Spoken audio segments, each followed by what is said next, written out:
नमस्कार, आप देख रहे हैं HNN 24/7 और मैं हूं आपके साथ निशी भाटिया। वक्त हो चला है 3 बाटी खबरों का। सबसे बड़ी और सबसे पहली खबर का रुख करेंगे। प्रधानमंत्री नरेंद्र मोदी ने आज मन की बात के 122वें एपिसोड को संबोधित किया, जिसमें पीएम ने कई अहम मुद्दों पर बातचीत की। इस दौरान उन्होंने ऑपरेशन सिंदूर, भारतीय सेना के पराक्रम पर चर्चा की। पीएम मोदी ने कहा कि देश के हर नागरिक ने संकल्प लिया है कि आतंकवाद को खत्म करना है। ऑपरेशन सिंदूर सिर्फ एक सैन्य अभियान नहीं है, ये बदलते भारत की तस्वीर है। प्रधानमंत्री मोदी ने कहा कि आज पूरा देश आतंकवाद के खिलाफ एकजुट है, आक्रोश से भरा हुआ है और संकल्पबद्ध है। ऑपरेशन सिंदूर के दौरान हमारी सेनाओं ने जो पराक्रम दिखाया है, उसने हर हिंदुस्तानी का सर ऊंचा कर दिया है। ऑपरेशन सिंदूर ने दुनिया भर में आतंक के खिलाफ लड़ाई के लिए एक नया विश्वास और उत्साह दिया है। अब आपको बता दें कि उन्होंने कहा कि स्वस्थ जीवन पर जोर देते हुए पीएम ने कहा कि अंतर्राष्ट्रीय योग दिवस पे अब 1 महीने से कम समय बचा है। यह अवसर याद दिलाता है कि अगर आप योग से दूर हैं तो इससे जुड़ जाइए। योग आपके जीवन जीने का एक तरीका है। 21 जून 2015 में योग दिवस की शुरुआत के बाद से ही इसका आकर्षण लगातार बढ़ रहा है।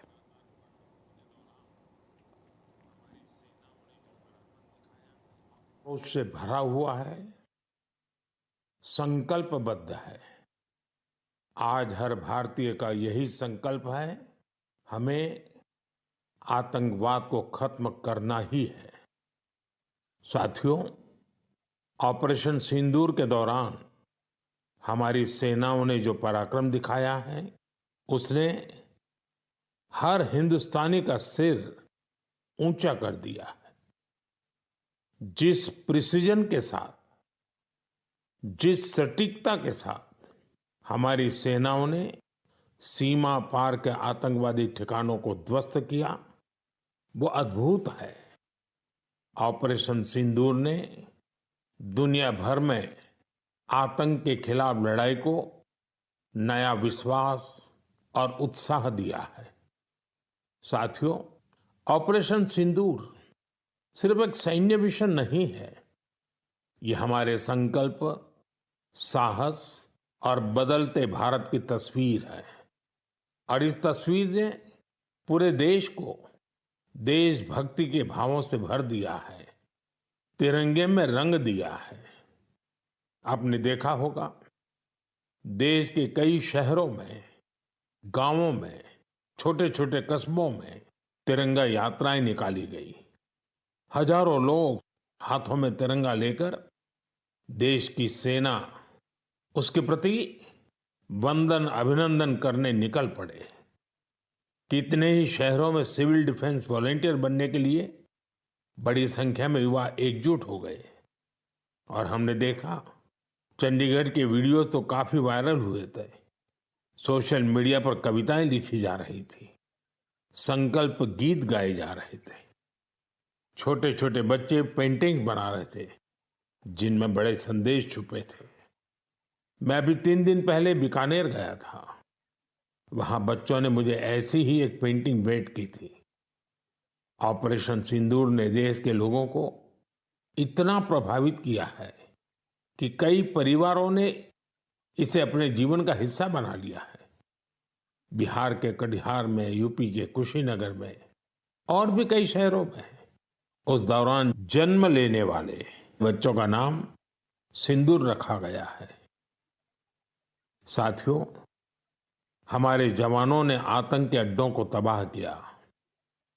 यह उनका अदम्य साहस था और उसमें शामिल थी भारत में बने हथियारों, उपकरणों और टेक्नोलॉजी की ताकत।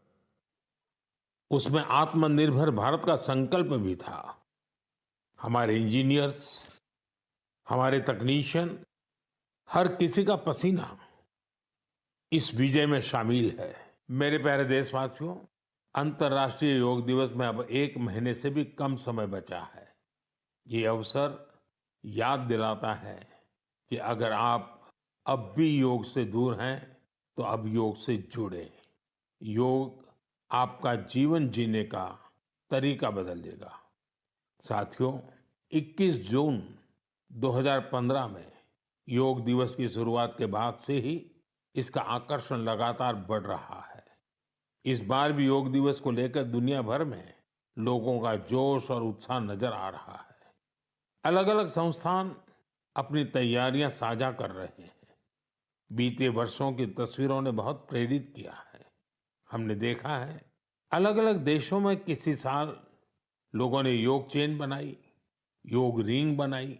ऐसी बहुत ही तस्वीरें हैं जहां एक साथ 4 जनरेशन मिलकर योग कर रही हैं। बहुत से लोगों ने अपने शहर की आइकॉनिक प्लेसेस को योग के लिए चुना। आप भी इस बार कुछ इंटरेस्टिंग तरीके से योग दिवस मनाने के बारे में सोच सकते हैं। साथियों, आंध्र प्रदेश की सरकार ने योग आंध्र अभियान शुरू किया है। इसका उद्देश्य पूरे राज्य में योग संस्कृति को विकसित करना है। इस अभियान के तहत योग करने वाले 10 लाख लोगों का एक पूल बनाया जा रहा है। मुझे इस वर्ष विशाखापत्तनम में योग दिवस कार्यक्रम में शामिल होने का अवसर मिलेगा। मुझे जानकर अच्छा लगा कि इस बार भी हमारे युवा साथी देश की विरासत से जुड़ी आइकॉनिक प्लेसेस पर योग करने वाले हैं।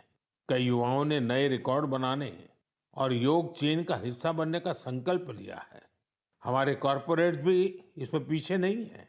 कुछ संस्थानों ने ऑफिस में ही योग अभ्यास के लिए अलग स्थान तय कर दिया है।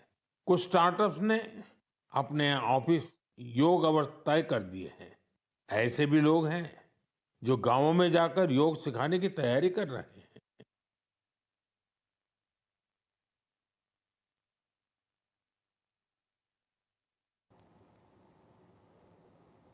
दूसरी बड़ी खबर का रुख करेंगे। एक समय में टिहरी के कीर्तिनगर इलाके में मलेथा नहर में पानी रहता था, जिससे खेतों की सिंचाई होती थी और इलाके में फसलें लहराती थी। लेकिन मौजूदा वक्त में स्थिति यह है कि नहर में पानी ही नहीं है, लिहाजा नहर दिन प्रतिदिन बर्बाद होती जा रही। वर्षों से लोग परेशान हैं। महिलाओं ने स्थानीय विधायक के आवास का घेराव तक कर दिया है और जमकर नारेबाजी की। रिपोर्ट देखिए।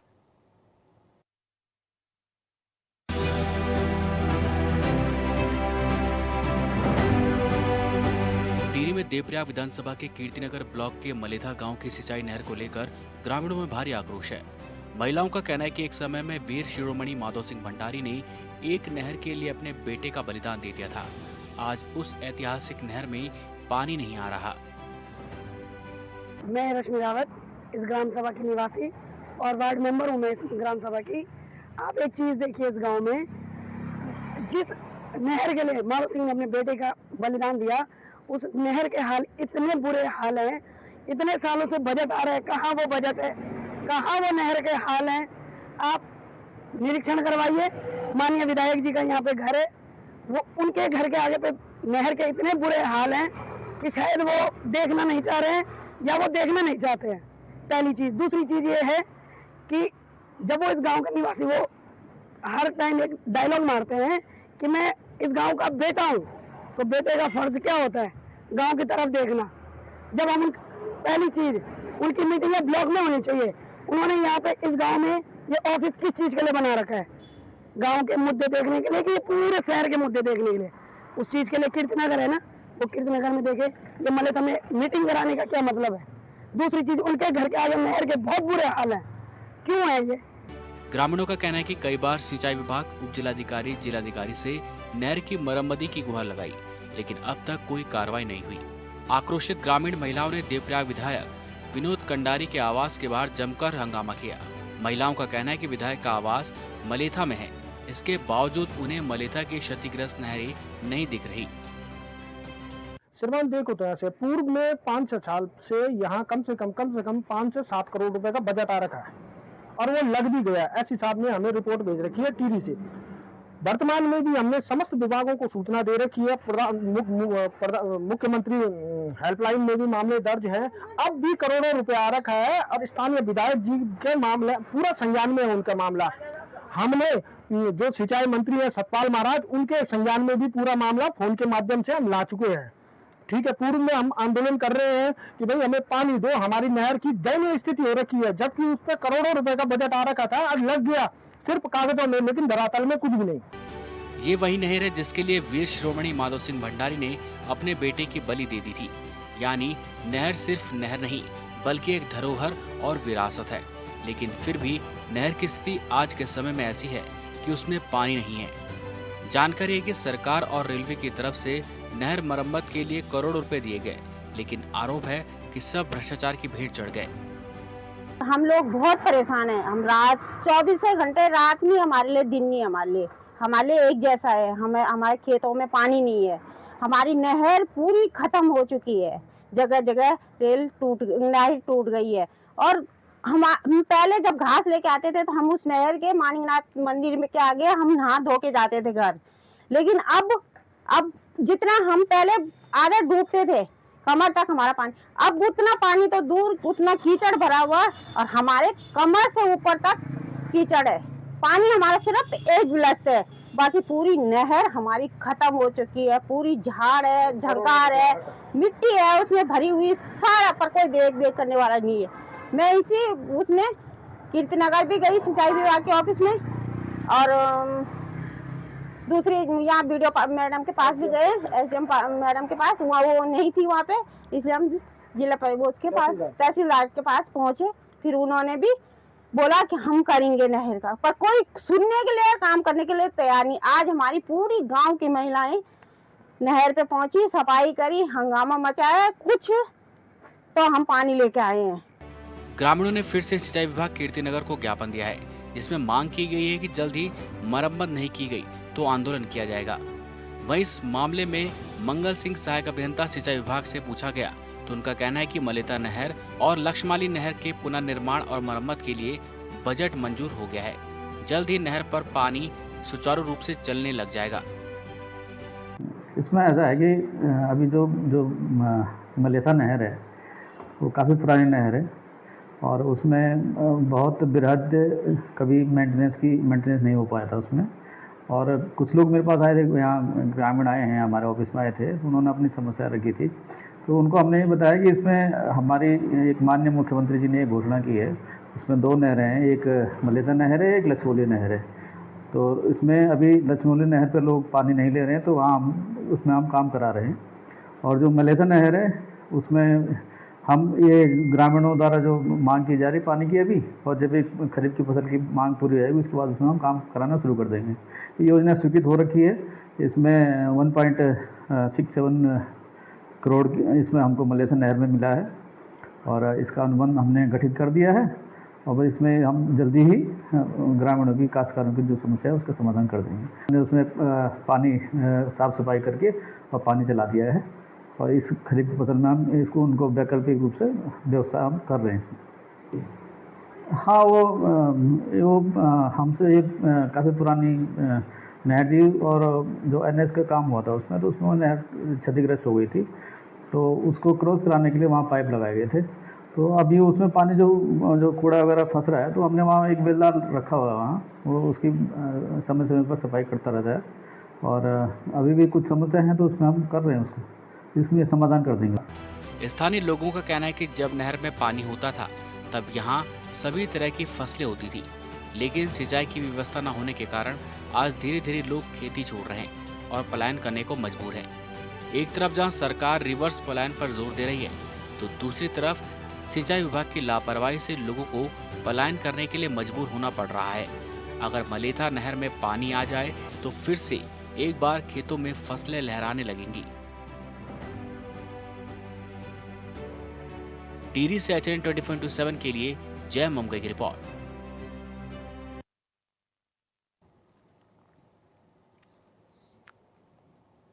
तो मलेता नहर में पानी की किल्लत है, खेतों की सिंचाई नहीं हो पा रही है, नहर दिन प्रतिदिन पूरी तरीके से बर्बाद हो चुकी है।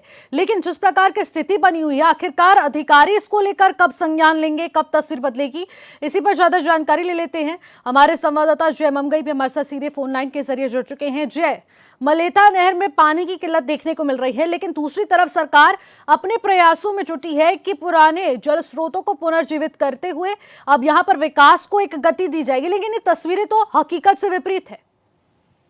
जी देखिए, फिलहाल तो वादे जो है नेताओं के, विधायक साहब जो यहाँ के जो है इस क्षेत्र के जो विधायक साहब है कंडारी जी ने कंडारी जी का कार्यकाल में 10वां साल लगा हुआ है, ये 10वां साल चल रहा है। पर कंडारी जी ने पहले भी आश्वासन दिया ग्रामीणों के बीच में, इन्होंने कई बातें रखी कि आपके लिए विकास के लिए कई मुद्दे रखे जाएंगे। पर फिलहाल ये मामला जो सिंचाई नहर का है, यहाँ की जो ग्रामीणों का जो एक दिनचर्या थी, अपने ज्ञापन के लिए, अपने परिवार के लिए जो खेती बाड़ी करते थे, उससे भी इनको हाथ धोना पड़ा। जब पानी ही नहीं मिलेगा सिंचाई के लिए, जो जल संसाधन ही नहीं होंगे, तो ग्रामीण जो है आक्रोश में आएंगी। अब लोगों ने जो है पिछले साल भी जो है ग्रामीणों ने यहाँ पे कंडारी जी को ज्ञापन सौंपा था, यहाँ का सर्वे करवाया था कि देखिए आपके कार्यकाल में कैसी हालत हो गई है जो जनता की है। और उसके बाद भी अब ये जो है आंदोलन बहुत ही बड़ा आक्रोश लेने को मजबूर हो गया है। महिलाओं ने सख्त चेतावनी दी है कि अब जो है कंडारी जी, अब आपके लिए जो है सख्त चेतावनी कि हम जो है सड़कों पर उतरने के लिए मजबूर है, या तो हमारी मांगे पूरी कीजिए या फिर जो है अपनी कुर्सी छोड़िए। जी बिल्कुल जय, जिस प्रकार से आप भी बता रहे हैं, आश्वासन तो दिया जा रहा है लेकिन जमीनी हकीकत बिल्कुल विपरीत है। ऐसे में इस नहर का पानी सिंचाई के काम आता था, लोग इस वजह से भी परेशान हैं क्योंकि उनकी खेती बाड़ी नहीं हो पा रही, उनके रोजगार के साधन ठप हो चुके हैं। तो ऐसे में दिक्कतें तो लाजमी हो चुकी है, लेकिन अधिकारी इस पर कब तक एक्शन लेंगे, कब तक नहर से पानी छोड़ा जाएगा? जी देखिए, इसके ऊपर एक्शन लेना तो काफी हद तक है, काफी सालों से इसकी मांग हो रही है, पर अब तक भी कोई धरातल पे इनका निराकरण नहीं हो पाया है। पर फिर भी ग्रामीण जो है, कुछ लोग जो बचे हुए हैं, कुछ तो पलायन कर गए हैं, मतलब 50% या 20% लोग जो है यहाँ पे गाँव में बचे हुए हैं। बाकी 50% से लेकर 60%, 70% तक लोग पलायन कर चुके हैं इन्हीं कमियों के कारण। क्योंकि हम सरकार चुनते हैं, विधायक चुनते हैं, वो अपने वादे कर जाते हैं, पर कभी भी जो है 5 साल में नेता अपनी शक्ल दिखाने को नहीं आता है। फिर दोबारा से जब वोट की जरूरत पड़ती तब नेता जो है ढोल नगाड़े बजा के आता है, फिर वही कहानी दोबारा से दोहराई जा रही है। यही लगातार ग्रामीणों का कहना है। पर अब ग्रामीण जो एक्शन लेने वाली बात जो आपने कही, वो तो फिलहाल कहीं भी दिखाई नहीं दे रहा। सिर्फ ज्ञापन पे ज्ञापन दिया जा रहा है, आश्वासन दिया जा रहा है। फिलहाल इस बारे में कुछ नहीं कहा जा सकता। जब तक भी कोई आला अधिकारी या फिर कोई यहाँ का विधायक जो है सख्त एक्शन नहीं लेगा, तब तक इनकी गुहार, कोई भी इनका निराकरण समस्याओं का नहीं हो पाएगा। जी लेकिन जय देखिए, बड़ी बात यह है कि पहले शांतिपूर्ण तरीके से ज्ञापन सौंपते हुए अपनी मांगों को रखा जा रहा है ग्रामीणों द्वारा। दूसरी तरफ देखने को मिल रहा है अब उग्र आंदोलन की चेतावनी दे दी गई है ग्रामीणों के द्वारा, क्योंकि जिस प्रकार की स्थिति इस वक्त बनी हुई है, कई सालों से वो इस नहर में पानी की मांग कर रहे हैं, लेकिन अगर इस प्रकार से स्थिति ठीक नहीं होती तो लोग पलायन करने को मजबूर होंगे। तो इन सभी चीजों को मद्देनजर रखते हुए अभी तक एक्शन क्यों नहीं लिया जा रहा, क्यों इतनी देरी की जा रही है, कारण क्या कुछ स्पष्ट है? जी देखिए, बिल्कुल सही बात है, बिल्कुल सही कहना आपका कि देखिए, पहले तो शिक्षा प्रमुख था यहाँ का, कि शिक्षा के जो है लचर हालात हैं पहाड़ों में। उसके बाद जो स्वास्थ्य के ऊपर सवालिया निशान खड़े होते थे। उसके बाद अब तीसरा मामला जो है कि जो लोग अपनी जो खेती बाड़ी कर रहे हैं, अपने अनाज उगा रहे हैं पहाड़ों में, जो उनकी जो बची हुई पुरखों की दी हुई जो खेती बाड़ी थी, उसको उपजाऊ बनाने में जो सहायक है, जो टिके हुए धरती पे, उनके लिए भी सिंचाई के लिए कोई संसाधन अब सरकार द्वारा जो है स्रोत जो है पानी के बिल्कुल यहाँ पे सूख चुके हैं। अब जो खेती बाड़ी के लिए जो भी सरकार द्वारा जो नियम निकाले गए हैं, जो सुचारू रूप से जो इनके लिए ग्रामीणों के लिए सुचारू रूप से सुविधा उपलब्ध कराई गई थी, उसमें भी जो है सरकार के लचर हालात सरकार के देखे जा रहे, तो इसमें ग्रामीणों का पलायन होना अनिवार्य है। और काफी हद तक लोग जो है ऋषिकेश, हरिद्वार, देहरादून तक जो है पलायन करने को बिल्कुल सख्त में मजबूर है। और देखा गया, हम लोगों ने कई हद तक महिलाओं से, ग्रामीणों से जो यहाँ पे रह रहे हैं, उनसे पूछताछ की, तो उनका भी यही कहना है कि देखिए, पहले तो स्वास्थ्य बिल्कुल लचर था, अब जो शिक्षा भी लचर हो गया है, अब जो है तो हमारी दिनचर्या थी वो भी खत्म कर दी गई सरकार द्वारा। जी ठीक है जय, बहुत बहुत शुक्रिया तमाम जानकारी के लिए।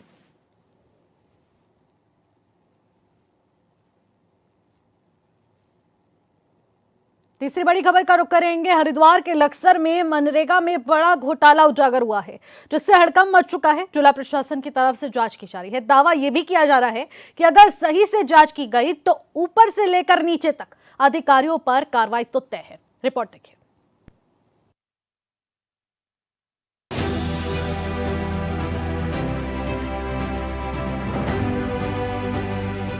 हरिद्वार में मनरेगा में घोटाले का एक बड़ा मामला उजागर हुआ है, जिसमें लक्सर विकासखंड सबसे आगे है। मनरेगा में कार्यरत 29 मेट तत्काल प्रभाव से हटाए गए हैं, जबकि लक्सर विकासखंड के कई विकास अधिकारियों पर जांच बैठाई गई है। मनरेगा कार्यों की जांच जिला प्रशासन की तरफ से की जा रही है। जांच रिपोर्ट आने का इंतजार है।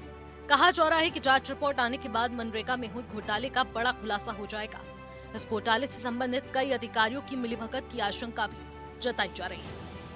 का अंतर्गत नेशनल मोबाइल मॉनिटरिंग सिस्टम है, उसमें कुछ शिकायतें प्राप्त हुई थी गलत फोटोग्राफ्स अपलोड होने की। उसी क्रम में सभी खंड विकास अधिकारी द्वारा जांच कर ली गई है, उसकी रिपोर्ट भी जमा कर दी गई है।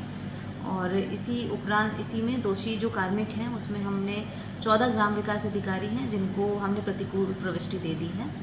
11 रोजगार सेवक हैं जिनको मानदेय की वार्षिक वृद्धि पर रोक लगाई गई है। जो संबंधित ग्राम प्रधान हैं उनको नोटिस जारी किए गए हैं और कड़ी कार्रवाई करते हुए जिन्होंने अटेंडेंस ली थी, जो हमारे मेट थे, उनको तत्काल रूप से उनको वहां से हटा दिया गया। जानकारी के मुताबिक NMSL ऐप के जरिए हाजिरी और पुरानी तस्वीरों का दुरुपयोग किया गया। इसके अलावा मृत मजदूरों के नाम पर भुगतान निकालने का मामला भी सामने आया है। लक्सर विकासखंड में यह पहला मामला नहीं है। इससे पहले भी मनरेगा में चल रहे घोटाले के मामले कई बार उठते हैं और कई बार जांच हुई और जांच के बाद संबंधित अधिकारी शामिल पाए गए। लेकिन इस बार मामला पूरे हरिद्वार जिले का है, जिसमें जांच जिला प्रशासन की तरफ से की जा रही है।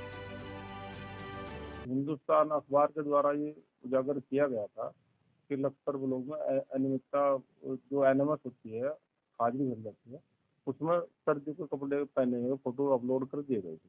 उसकी जांच की गई, उसमें पाया गया तो उसी समय से हमने जो ऐसे एनएमएस के जितने कार्य थे जिनमें अनियमितता थी, जिन कार्यों में जांच के बाद अनियमितता उनके हमने भुगतान सारे रोक दिए गए थे और इस पर भी जांच चल रही है, शासन स्तर से भी जांच चल रही है। इसमें जिसका दोषी जो पाया जाएगा उस पर दंडात्मक कार्रवाई सरकार द्वारा की जाएगी। लक्सर खंड विकास अधिकारी पवन सिंह सैनी ने बताया कि लक्सर में मनरेगा में कार्यरत 29 मेट हटाए गए हैं। मामला बेहद संवेदनशील बना हुआ है। मनरेगा के इस बड़े मामले में जांच जिला प्रशासन कर रहा है। सभी संबंधित कर्मचारी अधिकारियों को हटा दिया गया है। जांच रिपोर्ट आने के बाद अग्रिम कार्रवाई की जाएगी। उसमें क्या हुआ था, ग्राम पंचायत में जो अटेंडेंस के लिए होते हैं उसमें प्रत्येक ग्राम पंचायत में एक मैट निर्धारित किया जाता है। मैट को तो हमें पूरी उसी दिन हमने 29 ग्राम पंचायतों में मैट हटा दिए थे। अधिकारियों के बयान से इतना तो साफ हो चुका है कि न सिर्फ लक्सर बल्कि पूरे जिले में मनरेगा योजना में भ्रष्टाचार हुआ है और अब जांच भी की जा रही है। लेकिन क्या जांच उन लोगों तक पहुंचेगी जो बैठकर गरीबों का हक मार रहे हैं? लक्सर से गोविंद चौधरी की रिपोर्ट।